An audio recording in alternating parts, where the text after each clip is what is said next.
Good evening everyone, this Iftikhar Hussain Ansari. आज वाले video में हम डिस्कस करने जा रहे हैं ग्लूकोनियोजेनेसिस। अगर हम ग्लूकोनियोजेनेसिस की बात करें तो फिर यहाँ पे जो है ग्लूकोज का बनना, उस चीज़ को बोला जाता है, उस प्रोसेस को बोला जाता है, ग्लूकोज के फॉर्मेशन के प्रोसेस को बोला जाता है ग्लूकोनियोजेनेसिस। चलिए हम डेफिनेशन में मोर स्पेसिफिकली देखते हैं। अगर हम देखेंगे इसका डेफिनेशन, तो फिर इसकी डेफिनेशन में आपको देखने को मिलता है कि ग्लूकोनियोजेनेसिस मींस जो ग्लूकोज का फॉर्मेशन होना या सिंथेसिस ऑफ ग्लूकोज, लेकिन किससे? नॉन कार्बोहाइड्रेट मोइटी या नॉन कार्बोहाइड्रेट जो कंपाउंड से जब ग्लूकोज बनती है, ग्लूकोज का फॉर्मेशन होता है, उसे बोला जाता है ग्लूकोनियोजेनेसिस। और ग्लूकोनियोजेनेसिस के लिए जो मेजर सबस्ट्रेट या प्रिकर्सर मॉलिक्यूल है जिससे ग्लूकोज बनती है, तो फिर इनमें आ जाती है, एक हमारे पास लैक्टेट आ जाती है, एक हमारे पास पायरुवेट आ जाती है, एक हमारे पास ग्लूकोजेनिक एमाइनो एसिड्स आ जाती है, प्रोपिनेट आ जाती है, एज वेल एज ग्लाइसरॉल। इन मॉलिक्यूल से, इन प्रिकर्सर मॉलिक्यूल से यहाँ पे जो है ग्लूकोज फॉर्म होती है through the process of gluconeogenesis.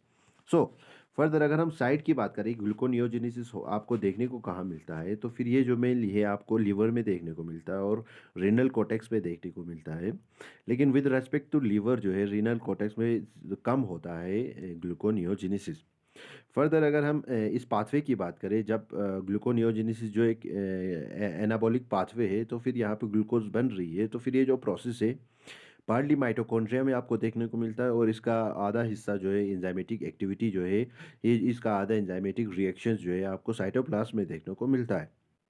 और अबाउट 1 kg जो ग्लूकोज है वो जो है हर दिन जो है बनाया जाता है through this process gluconeogenesis by the body. So अगर हम इम्पोर्टेंस की बात करें कि यहाँ पे जो है ग्लूकोज फॉर्मेशन या ग्लूकोनियोजेनेसिस का इम्पोर्टेंस क्या है, तो फिर यहाँ पे आपको देखने को मिलता है कि जो हमारा ब्रेन है या सेंट्रल नर्वस सिस्टम भी बोलते हैं, तो या इराइथ्रोसाइट से या टेस्टी से या किडनी है या किडनी का मेडुला है, वो जो है हमेशा डिपेंडेंट होते हैं ग्लूकोज पे, ताकि जो एनर्जी का सप्लाई है वो कंटिन्यूअस रहे। ठीक, जब एनर्जी का कंटिन्यूअस सप्लाई चाहिए तो फिर वहाँ पे ग्लूकोज का नीड ग्लूकोज पे डिपेंडेंट रहती है, क्योंकि यहाँ पे जो है एक्टिविटी जो है बहुत ज़्यादा होती है। ठीक, तो ह्यूमन ब्रेन जो है ये अकेला ही 120 ग्राम जो ग्लूकोज है वो हर दिन इसे चाहिए होता है, इसकी रिक्वायरमेंट होती है। जो कि अगर हम देखेंगे with respect to the entire body में 160 ग्राम जो ग्लूकोज है वो चाहिए होता है। उसमें से 120 ग्राम जो है सिर्फ ब्रेन को ही चाहिए होता है, ह्यूमन ब्रेन को ही चाहिए होता है ग्लूकोज, ताकि वहाँ पे एनर्जी या एनर्जी के लिए एटीपी प्रोड्यूस हो सके। अगर हम देखेंगे ग्लूकोज ग्लूकोज जो है वो वाहिद सोर्स है जो कि सप्लाई करता है स्केलेटल मसल को एनाएरोबिक कंडीशन में। आपको पता ही है कि ये जो है एनर्जी प्रोवाइड करता है for muscle contraction in skeletal muscles. ठीक, फर्दर अगर हम स्टारवेशन की बात करें, तो फिर और एक केस आ जाती है जब स्टारवेशन हो रही है, तो फिर ये जो ग्लूकोनियोजेनेसिस है ये जो है ब्लड के शुगर ग्लूकोज लेवल को मेंटेन रखने में मदद करती है।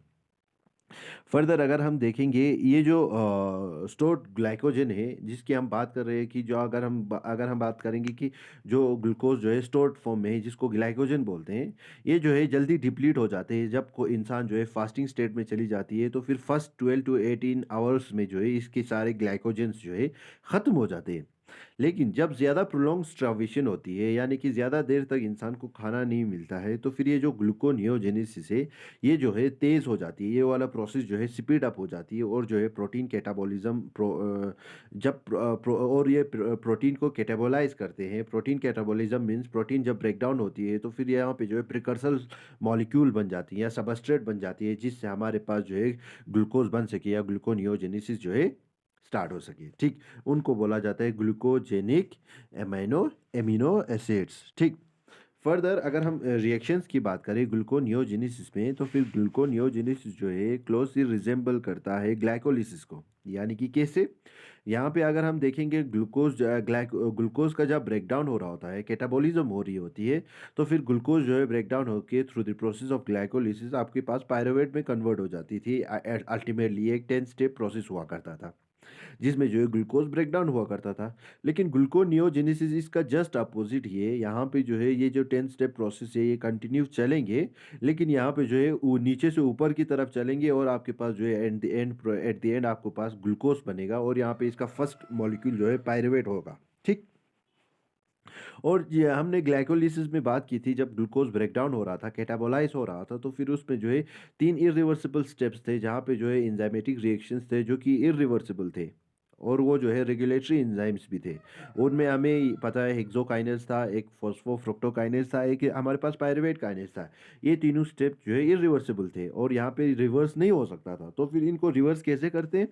तो फिर इन स्टेज को बाईपास करने के लिए कुछ अल्टरनेट एंजाइम्स भी है जो कि स्पेसिफिक है ग्लूकोनियोजेनेसिस के लिए। यानी कि जब ग्लूकोज बन रही होती है तो फिर कुछ ऐसे एंजाइम्स है जो कि इन तीनों रेगुलेटरी जो एंजाइम है, इरिवर्सिबल जो एंजाइमेटिक रिएक्शंस हो रही है उनको रिवर्स में करने के लिए कुछ एंजाइम्स जो प्रेजेंट है वो ग्लूकोनियोजेनेसिस के स्पेसिफिक एंजाइम्स प्रेजेंट है लो।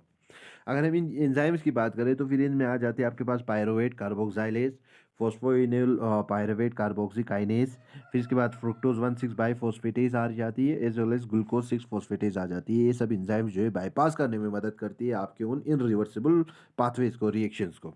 सो सबसे पहले अगर हम बात करेंगे कन्वर्जन पायरुवेट का टू फॉस्फोइनोल पायरुवेट, ये जो है 2 स्टेप में आपको देखने को मिलता है। और जो पायरुवेट कार्बोक्सिलेज एंजाइम है वो एक बायोटिन डिपेंडेंट माइटोकॉन्ड्रियल एंजाइम है। माइटोकॉन्ड्रिया में पाया जाने वाला एक बायोटिन डिपेंडेंट एक एंजाइम है जो कि कन्वर्ट करता है पायरुवेट को टू ऑक्सिलो एस्टेट। यानी कि पायरुवेट को कन्वर्ट करने में मदद करता है इनटू ऑक्सिलो एस्टेट। और यहाँ पे जो है एटीपी यूटिलाइज होता है, एटीपी यूज होता है, और जो है कार्बन डाइऑक्साइड भी यूज होती है। ठीक। और अगर हम देखेंगे ये जो एंजाइम है रेगुलेट करता है ग्लूकोनियोजेनेसिस को and require acetyl coenzyme A for it is activity. यहाँ पे ये याद रखिए कि ये जो एंजाइम है ग्लूकोनियोजेनेसिस ग्लूकोज फॉर्मेशन के इस पाथवे को रेगुलेट करता है। होगा कि नहीं होगा, इसको रेगुलेट करता है। और ये मेनली रिक्वायर इसको चाहिए होता है एस्टाइल कोएंजाइम ए जब अगर इसको एक्टिविटी शो करनी होती है। और अगर हम इस ऑक्सिलो एस्टेट की बात करें जो कि सिंथेसाइज हुआ है, तो फिर यहाँ पे जो है ऑक्सिलो एस्टेट जो है माइटोकॉन्ड्रियल मैट्रिक्स में आपको बनता है। ठीक। तो फिर यही जो ऑक्सिलो एस्टेट है इसे ट्रांसपोर्ट किया जाएगा साइटोसोल में। यहाँ पे जो है इसको ट्रांसपोर्ट किया जाना होता है साइटोसोल में। तो फिर ये जो मेम्ब्रेन है इम्परमिएबल होते हैं ऑक्सिलो एस्टेट के लिए। तो फिर ये जो ऑक्सिलो एस्टेट है ये जो है डायरेक्टली डिफ्यूज़ नहीं कर पाता है माइटोकॉन्ड्रिया से बाहर। सो ये जो ऑक्सिलो एस्टेट है इसे कन्वर्ट किया जाता है सबसे पहले मेलेट में, और इसे ट्रांसपोर्ट किया जाता है इनटू साइटोसोल। और यहाँ पे जो है साइटोसोल में जो है यहाँ पे ऑक्सिलो एस्टेट को फिर से रीजेनरेट किया जाता है फ्रॉम मेलेट। ठीक। तो फिर ये जो रिवर्सिबल कन्वर्जन है जिसमें ऑक्सिलो एस्टेट जो है मेलेट बन रही है और मेलेट से ऑक्सिलो एस्टेट बन रही है, इसे कैटेलाइज किया जाता है बाय मेलेट डिहाइड्रोजिनेज जो कि माइटोकॉन्ड्रिया में भी प्रेजेंट होती है, एज वेल एज साइटोसोल में भी आपको देखने को मिलता है। फर्दर अगर हम देखेंगे साइटोसोल में जो फॉस्फोइनोल पायरुवेट कार्बोक्सी काइनेज है ये कन्वर्ट करता है ऑक्सिलो एस्टेट को टू फॉस्फोइनोल पायरुवेट। यहाँ पे जो है साइटोसोल में जो फॉस्फोइनोल पायरुवेट कार्बोक्सी काइनेज जो एंजाइम प्रेजेंट है ये कन्वर्ट करता है ऑक्सिलो एस्टेट को इनटू फॉस्फोइनोल पायरुवेट। ठीक। सो और इस वाले रिएक्शन में यहाँ पे आपका जीटीपी यूटिलाइज होता है और जो है कार्बन डाइऑक्साइड जो है वो लिबरेट हो जाती है। और जब हमारा पायरुवेट जो है कन्वर्ट हो रही थी फॉस्फोइनोल पायरुवेट में, तो फिर इस बीच में आपके पास जो है 2 एटीपी के बराबर का एनर्जी जो है यूटिलाइज हो जाती है। सो सेकंड में हम देखते हैं जो कन्वर्जन होता है फ्रुक्टोज 1,6 बाईफॉस्फेट का, ये भी एक इरिवर्सिबल स्टेप हुआ करता था जब फ्रुक्टोज 1,6 बाईफॉस्फेट जो है फ्रुक्टोज 6 फॉस्फेट में कन्वर्ट हो रही होती है। तो फिर क्या होता है इस वाले स्टेप में कि जो हमारा फॉस्फोइनोल पायरुवेट है वो जो है रिवर्सल, जो हमारे पास फॉस्फोइनोल पायरुवेट बनी हुई है वो जो है रिवर्स रिएक्शन में चली जाती है विद रेस्पेक्ट टू ग्लाइकोलिसिस कैसे हो रही थी, विद रेस्पेक्ट टू दैट यहाँ पे जो है रिवर्स रिएक्शन हो रही थी, ऊपर ऊपर की तरफ रिएक्शन ये कंटिन्यू करती है, एनाबॉलिक प्रोसेस ये कंटिन्यू करती है अनटिल जब यहाँ पे बन जाती है फ्रुक्टोज 1,6 बाईफॉस्फेट। यहाँ पे फ्रुक्टोज 1,6 बाईफॉस्फेट जब बन जाती है तो फिर ये जो है फॉस्फोइनोल पायरुवेट से जब ऊपर की तरफ रिवर्स रिएक्शन हो रही होती है ग्लूकोज फॉर्मेशन के दौरान, तो फिर यहाँ पे आके थोड़ा सा रुक जाती है। तो यहाँ पे जो फ्रुक्टोज 1,6 बाईफॉस्फेटेज एंजाइम है ये कन्वर्ट करता है फ्रुक्टोज 1,6 बाईफॉस्फेट को टू फ्रुक्टोज 6 फॉस्फेट, और यहाँ पे जो है इसके लिए मैग्नीशियम आयन की रिक्वायरमेंट होती है। और यहाँ पे जो है ये एंजाइम जो है एक रेगुलेटरी एंजाइम है ग्लूकोनियोजेनेसिस का। फर्दर अगर हम देखेंगे ग्लूकोज 6 फॉस्फेट का कन्वर्जन ग्लूकोज में, तो फिर जो ग्लूकोज 6 फॉस्फेटेज एंजाइम है वो कैटेलाइज़ करता है कन्वर्जन ग्लूकोज 6 फॉस्फेट का ग्लूकोज में, और ये मेनली लिवर में और किडनी में आपको देखने को मिलता है, और मसल, ब्रेन या एडिपोज टिश्यू कहीं भी बॉडी के किसी दूसरे पार्ट में आपको ये नहीं मिलता है। तो फिर यहाँ पे इसका मतलब ये है कि रिवर जो है रिप्लेनिश कर सकता है ब्लड शुगर को थ्रू ग्लूकोनियोजेनेसिस, और ग्लूकोज 6 फॉस्फेट जो है वो जो है प्रेजेंट, और ये जो ग्लूकोज 6 फॉस्फेटेज की अगर हम बात करें तो फिर ये मेनली जो है लिवर में प्रेजेंट होता है, तो फिर यहाँ पे यहीं पे जो है रिप्लेनिश हो रहा होता है मेनली ग्लूकोज का। ठीक। अगर हम स्टेप वाइज प्रोसेस में देखेंगे तो फिर यहाँ पे मैं आपको दिखाऊं तो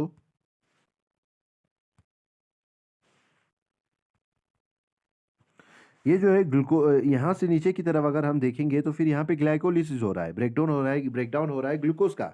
लेकिन यहाँ पे ऊपर की तरफ रिवर्स डायरेक्शन में अगर हम देखेंगे तो फिर आपका जो है ग्लूकोनियोजेनेसिस चल रहा है, यानी कि ग्लूकोज का फॉर्मेशन हो रही है, और ये ग्लाइकोलिसिस का बिल्कुल ही अपोजिट है। ठीक। यहाँ पे हमने बताया कि पायरुवेट से जो है ऑक्जेलो एस्टेट बनता है, और ऑक्जेलो एस्टेट जो है साइटोसोल में ट्रांसफर किया जाता है, फिर इसके बाद यहीं से जो है आपके पास फॉस्फोइनोल पायरुवेट बन जाती है। ये जो फॉस्फोइनोल पायरुवेट है इससे जो है स्टेप वाइज जो है रिवर्स रिएक्शन जो है कंटिन्यूस होती है जब तक कि फ्रुक्टोज 1,6 फॉस्फेट पहुंच जाए। फ्रुक्टोज 1,6 फॉस्फेट पे जब पहुंच जाती है रिएक्शन स्टेप या एनाबॉलिक ये पाथवे जब पहुंच जाती है, तो फिर यहाँ पे जो है फ्रुक्टोज 1,6 फॉस्फेटेज जो इंजाइम है ये जो है मदद करती है फ्रुक्टोज 1,6 फॉस्फेट को कन्वर्ट होने में इनटू दिस फ्रुक्टोज 6 फॉस्फेट। और यहाँ पे जो है फ्रुक्टोज 6 फॉस्फेट के बाद जो है जो ग्लूकोज 6 फॉस्फेट बनती है उससे कन्वर्जन होना होता है, फिर से ग्लूकोज बननी होती है। तो फिर जो है ग्लूकोज 6 फॉस्फेटेज जो है जो कि सिर्फ लीवर में प्रेजेंट होती है, ये मदद करती है ग्लूकोज 6 फॉस्फेट से ग्लूकोज बनने में। ठीक। यहाँ पे अगर हम एनर्जी यूटिलाइजेशन की बात करें तो फिर यहाँ पे जो है आपको देखने को मिलेगा कि फ्रुक्टोज 1,6 फॉस्फेटेज जो है कन्वर्ट करने में मदद करती है, हम कर रही है हमारे फ्रुक्टोज 1,6 फॉस्फेट को फ्रुक्टोज 6 फॉस्फेट में, ये रिवर्सिबल स्टेप को यहाँ पे जो है करा रही है, यानी कि ये बाईपास करने में मदद कर रही है ये इरिवर्सिबल स्टेप को। लाइकवाइज यहाँ पे ग्लूकोज 6 फॉस्फेटेज जो है यहाँ पे जो है मदद कर रही है ग्लूकोनियोजेनेसिस में।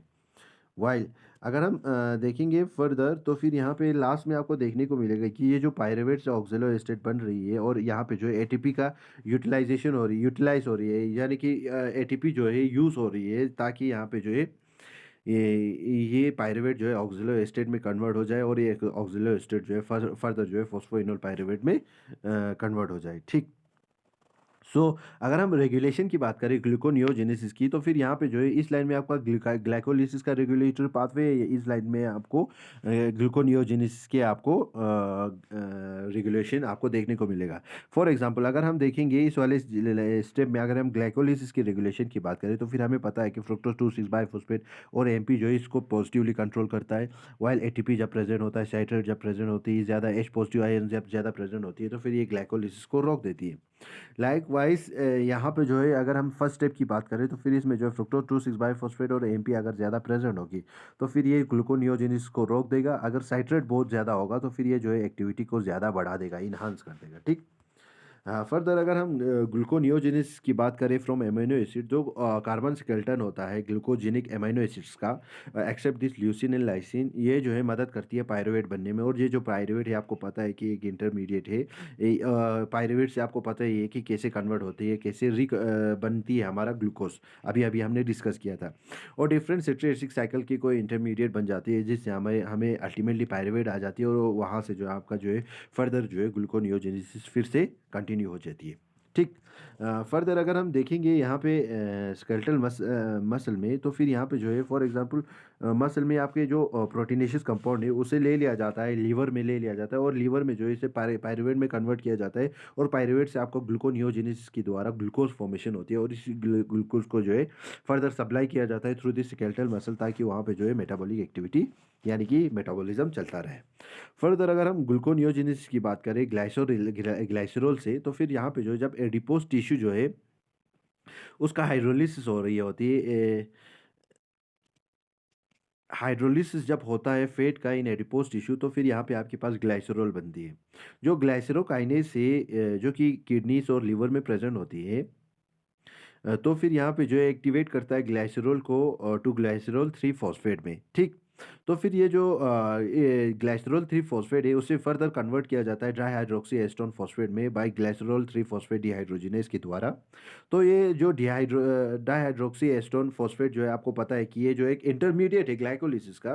तो फिर यही जो है इंटरमीडिएट जो है फर्दर जो है ये रिवर्स रिएक्शन चलाएगा और यहाँ पे जो है आपका ग्लूकोज फॉर्मेशन में मदद करेगा। ठीक। ये जो एडिपोज टिश्यू से यहाँ पे हमारे पास ग्लाइसरॉल बनी हुई है। ग्लाइसरॉल जो है लिवर में पहुंचाया जाता है और ग्लाइसरॉल से हमारे पास डाइहाइड्रोक्सी एस्टोन फॉस्फेट जो बन जाती है जो है इंटरमीडिएट है ग्लाइकोलिसिस का। तो फिर यही जो इंटरमीडिएट है इसे फर्दर यूटिलाइज किया जाता है रिवर्स रिएक्शन करा के ग्लूकोनियोजेनेसिस में और ग्लूकोज फॉर्मेशन हो जाती है। ठीक। फर्दर अगर हम ग्लूकोनियोजेनेसिस की बात करें फ्रॉम प्रोपियोनेट, तो फिर यहाँ पे जो है जब ओट्स एंड फैटी एसिड का ऑक्सीडेशन हो जाती है तो फिर और जब कुछ amino acid for example methionine या आइसोल्यूसिन का जब ब्रेकडाउन हो जाती है तो फिर ये जो है 3 कार्बन कंपाउंड बनाती है जिसे बोलता है प्रोपियोनाइल कोएंजाइम है। ये जो प्रोपियोनाइल कोएंजाइम है कार्बोक्सिलेज एंजाइम है। ये क्या करता है कि इस प्रोपियोनाइल कोएंजाइम जो कंपाउंड है उस पे एक्ट करता है और यहाँ पे जो है एटीपी यूटिलाइज होता है in the presence of biotin और ये जो कन्वर्ट करता है मिथाइल मेनोनाइल कोएंजाइम में। अगर हम इस मिथाइल मेनोनाइल कोएंजाइम की बात करें तो फिर इसे फर्दर कन्वर्ट किया जाता है सक्सेनाइल कोएंजाइम में in the presence of B12। Further ये जो सक्सेनाइल कोएंजाइम ए है जो प्रोपेनाइल कोएंजाइम ए से बनी है ये ग्लूकोनियोजेनेसिस में फर्दर एंटर करती है और अल्टीमेटली पायरुवेट जनरेट करती है और जो पायरुवेट जो है रिवर्सल रिएक्शन करा के आपका ग्लूकोनियोजेनेसिस करा के ग्लूकोज फॉर्मेशन में मदद करती है। फर्दर अगर हम ग्लूकोनियोजेनेसिस की बात करें फ्रॉम लैक्टेट जिसको हम कोरी साइकिल भी बोलते हैं, तो फिर ये इस प्रोसेस में क्या होता है कि जो ग्लूकोज जो है वो कन्वर्ट किया जाता है सबसे पहले लैक्टेट में इन मसल में स्ट्रेनर्स एक्सरसाइज होगा तो फिर यहाँ पे जो है लैक्टेट बन जाती है आपको पता है। और यही जो लैक्टेट है उसे ट्रांसपोर्ट किया जाता है लीवर में और यहाँ पे जो है लीवर में जो है इसे रिकन्वर्ट किया जाता है इनटू ग्लूकोज। सो अगर हम देखेंगे एक एक्टिवली कॉन्ट्रैक्टिंग मसल में जो पायरुवेट है ये जो है रिड्यूस होता है टू लैक्टिक एसिड जो कि मसल में आपको देखने को मिलेगा कि एक्यूमुलेट हो रहा है। तो फिर इस एक्यूमुलेशन से रोकने के लिए जो बॉडी जो है वो यूटिलाइज करता है कोरी साइकिल। कोरी साइकिल में क्या होता है कि ये जो लैक्टिक एसिड है मसल से यहाँ पे जो है डिफ्यूज़ हो जाता है ब्लड में और ये जो ब्लड जो है इस लैक्टेट को कैरी करता है लीवर की तरफ। और यहाँ पे जो है लीवर में जो है इस लैक्टिक का जो है ऑक्सीडेशन होता है और यहाँ पे जो है पायरुवेट बनती है। और ये जो पायरुवेट है ग्लूकोनियोजेनेसिस प्रोसेस में एंटर करती है और यहाँ पे जो है ग्लूकोज फॉर्मेशन में मदद करती है। फर्दर ये जो रिजनरेशन हो रही है ग्लूकोज का ये फर्दर ब्लड में इंटर कर जाती है और बॉडी मसल्स को या स्केलेटल मसल को सप्लाई किए जाते हैं एनर्जी के लिए। इस पूरे साइकिल को बोला जाता है कोरी साइकिल। ठीक। यहाँ पे कोरी साइकिल आपको समझने में देखने को मिलेगा कि यहाँ पे जो है ये जो है अल्टीमेटली जब स्ट्रेनर्स एक्सरसाइज हो जाती है तो फिर लैक्टेट बन जाती है और यही जो लैक्टेट है ब्लड के थ्रू सप्लाई ट्रांसपोर्ट किया जाता है टू लीवर और यहाँ पे जो है लीवर में जो है लैक्टेट को कन्वर्ट किया जाता है इनटू पायरुवेट और ये जो पायरुवेट है फर्दर हमें पता है कि ये ग्लूकोनियोजेनेसिस में ग्लूकोनियोजेनेसिस करवाता है और हमारे पास ग्लूकोज रिजनरेट करवाता है और इसी ग्लूकोज जो है को है फर्दर जो है ट्रांसपोर्ट किया जाता है to skeletal muscle for energy purpose. ठीक। फर्दर अगर हम रेगुलेशंस की बात करें ग्लूकोनियोजेनेसिस की तो फिर ग्लूकोनियोजेनेसिस या ग्लाइकोलिसिस की बात करें तो फिर इनको जो है रेसिप्रोकली रेगुलेट किया जाता है। अगर एक एक्टिविटी है अगर ग्लाइकोलिसिस चल रही होगी तो फिर ग्लूकोनियोजेनेसिस बंद होगा, अगर ग्लूकोनियोजेनेसिस चल रही होगी तो फिर ग्लाइकोलिसिस बंद होगा। ठीक। फर्दर अगर हम रेगुलेटरी एंजाइम्स की बात करें तो फिर इनमें जो है पायरुवेट कार्बोक्सिलेज है, फ्रुक्टोज 1,6-बाइफॉस्फेटेज है, एटीपी है। फर्दर इनमें कुछ हार्मोनल रेगुलेशंस होते हैं तो फिर इनकी वजह से जो है ये जो है एक्टिविटी जो है ग्लूकोनियोजेनेसिस जो है वो रेगुलेट होता है। फर्स्ट ऑफ ऑल अगर हम पायरुवेट कार्बोक्सिलेज की बात करें तो फिर ये एक एलोस्टेरिक एंजाइम है जिसमें जो है एस्टाइल कोएंजाइम है वो एक एक्टिवेटर की तरह काम करते हैं पायरुवेट कार्बोक्सिलेज का। तो फिर यहाँ पे जो है रीजनरेशन जो हो रहा होता है ऑक्सिलो एस्टेट का वो हमेशा इसका हमेशा फेवर किया जाता है जब एस्टाइल कोएंजाइम ए जो है बॉडी में ज़्यादा होती है। जब एस्टाइल को एंजाइम ए ज़्यादा होगा तो फिर एस्टाइल को एंजाइम में तो एक एक्टिवेटर है पायरुवेट कार्बोक्सिलेज जो एंजाइम है। तो फिर जब ये एस्टाइल को एंजाइम में ज़्यादा हो जाती है बॉडी में तो फिर यहाँ पे जो इस एंजाइम को जो है एक्टिवेट किया जाता है। फर्दर अगर हम फ्रुक्टोज 1,6-बाइफॉस्फेट की अगर हम बात करें तो फिर ये जो साइट्रेट जो है वो जो है एक एक्टिवेटर है इस फ्रुक्टोज 1,6-बाइफॉस्फेट एंजाइम का। फर्दर ये जो फ्रुक्टोज 2,6-बाइफॉस्फेटेज है और जो एएमपी है ये जो है इनहिबिटर है फ्रुक्टोज 1,6-बाइफॉस्फेटेज एंजाइम का। तो फिर यहाँ पे जो है ये जो 3 फैक्टर है ये जो है एग्ज़ैक्टली अपोज़िट काम करता है with respect to that enzyme that is present in glycolysis which known as phosphofructokinase. और यहाँ पे जो एटीपी जो है एनहांस करता है ग्लूकोनियोजेनेसिस को। जब एटीपी ज़्यादा प्रेज़ेंट होती है तो फिर यहाँ पे जो है ग्लूकोनियोजेनेसिस जो है एक्टिविटी जो है बढ़ जाती है। फर्दर अगर हम हार्मोनल रेगुलेशंस की बात करें तो फिर ग्लूकागोन या ग्लूकोकोर्टिकॉइड की बात करें तो फिर ये जो है ग्लूकोनियोजेनेसिस होने में मदद करती है, इंक्रीज़ करा देती है। जो ग्लूकोकोर्टिकॉइड है वो इंड्यूस करता है सिंथेसिस ऑफ हेपेटिक एमाइनो ट्रांसफेरेज़ और जो ये जो है प्रोवाइड करता है कुछ सबस्ट्रेट फॉर ग्लूकोनियोजेनेसिस। फर्दर अगर हम देखेंगे जब ब्लड में हाई ग्लूकागोन इंसुलिन रेशो अगर होगा तो फिर सिंथेसिस ऑफ ग्लूकोज अगर ब्लड में अगर हम देखेंगे ग्लूकागोन इंसुलिन रेशियो जब ज़्यादा हो जाती है तो फिर वो जो एंजाइम है रेगुलेटरी एंजाइम्स जो कि बाईपास करने में मदद कर रही थी रिवर्सिबल स्टेप को तो फिर उनको मरने में मदद करती है। At the same same time जो ग्लाइकोलिटिक पाथवे है जिसमें जो एंजाइम्स जो काम कर रहे हैं इरिवर्सिबल प्रोसेस करा रहे हैं तो फिर ये जो एंजाइमेटिक एक्टिविटी है ये डिप्रेस किया जाता है। हार्मोनल कंट्रोल अगर हम रेगुलेशन की बात करें तो फिर ग्लूकोनियोजेनेसिस में जो ग्लूकागोन है या ग्लूकोकोर्टिकॉइड है ये पॉजिटिवली कंट्रोल करता है और ग्लूकोनियोजेनिस को होने में मदद करती है। फर्दर अगर हम इंसुलिन की बात करें ये रोक देता है ग्लूकोनियोजेनेसिस को। फर्दर अगर हम ग्लाइकोलिसिस के केस में देखेंगे तो फिर इंसुलिन जो है बढ़ा देता है ग्लाइकोलिसिस को ग्लूकोज ब्रेकडाउन को। This is all for gluconeogenesis. Thank you, thanks lot.